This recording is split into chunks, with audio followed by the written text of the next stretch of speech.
Assalamualaikum warahmatullahi wabarakatuh. Perkenalkan, nama saya Sri Wahyuni dengan NIM 191611010042. Baiklah, di sini saya akan menampilkan sebuah kasus yang mana kasus itu nantinya akan dikaitkan atau dihubungkan dengan materi perkuliahan saya. Di sini saya mengambil sebuah kasus yang berhubungan dengan asuransi dan OJK, yang mana permasalahannya adalah sebagai berikut. Banyaknya kasus gagal bayar asuransi menyebabkan Komisi 11 DPR mengundang Otoritas Jasa Keuangan OJK dan nasabah asuransi dalam rapat dengar pendapat. Kasus gagal bayar paling baru menyeret nama asuransi Jiwa Kresna atau Kresna Life. Sebelumnya, kasus gagal bayar asuransi jiwa juga dialami asuransi Plat Merah kelolaan Jiwasraya. Asuransi kasus gagal klaim. Asuransi yang terjadi 10 tahun terakhir menjadi perhatian khusus anggota parlemen karena munculnya sikap skeptis masyarakat terhadap industri asuransi. Hubungannya dengan asuransi ialah sebagai berikut. Asuransi adalah perjanjian antara perusahaan asuransi dan pemegang polis yang menjadi dasar bagi penerimaan premi oleh perusahaan asuransi sebagai imbalan untuk a. memberikan pengganti kepada tertanggung atau pemegang polis karena kerugian, kerusakan, biaya yang timbul, kehilangan keuntungan, atau tanggung jawab hukum kepada pihak ketiga yang mungkin diderita tertanggung atau pemegang polis karena terjadinya suatu peristiwa yang tidak pasti. Yang B. memberikan pembayaran yang didasarkan meninggal atau hidupnya tertanggung dengan manfaat yang besarnya telah ditetapkan atau didasarkan pada hasil pengelolaan dana. Baiklah, OJK. OJK mempunyai wewenang sebagaimana ditetapkan dalam Pasal 9 Undang-Undang Nomor 21 Tahun 2011 adalah sebagai berikut. A. menetapkan kebijakan operasional pengawasan terhadap kegiatan jasa keuangan. B.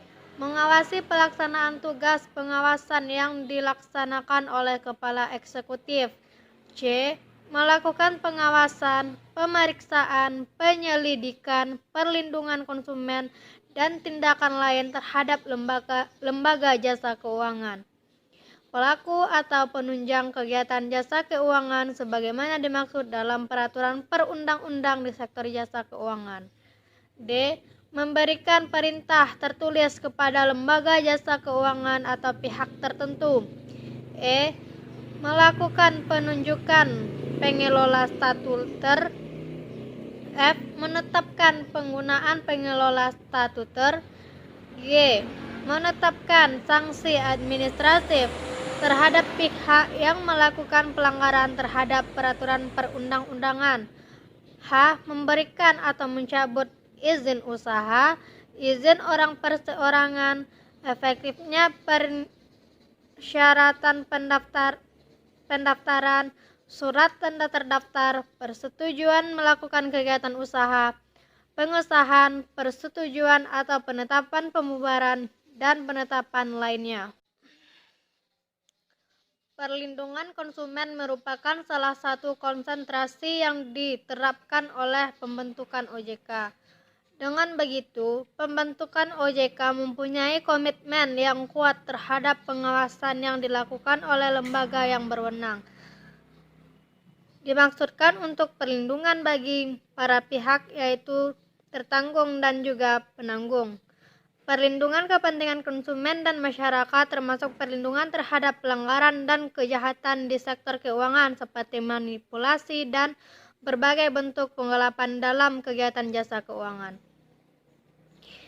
Perusahaan asuransi harus benar-benar dapat memberikan jaminan bahwa dana yang dikumpulkan akan dikembalikan di kemudian hari sesuai dengan hak nasabah. Tantangan yang harus ditanggung oleh OJK yaitu mampu menyediakan lembaga yang memberikan jaminan dana yang dikumpulkan dapat dikembalikan lagi ke tertanggung, seperti halnya dalam perbankan dikenal dengan lembaga penjamin simpanan LPS. Diundangnya OJK dalam rapat dengar pendapat ini diharapkan bisa menyelesaikan masalah asuransi dengan nasabah. Karena pada umumnya tugas OJK adalah menjamin nasabah. Hanya itulah yang dapat saya sampaikan. Jika ada salah saya mohon maaf. Assalamualaikum warahmatullahi wabarakatuh.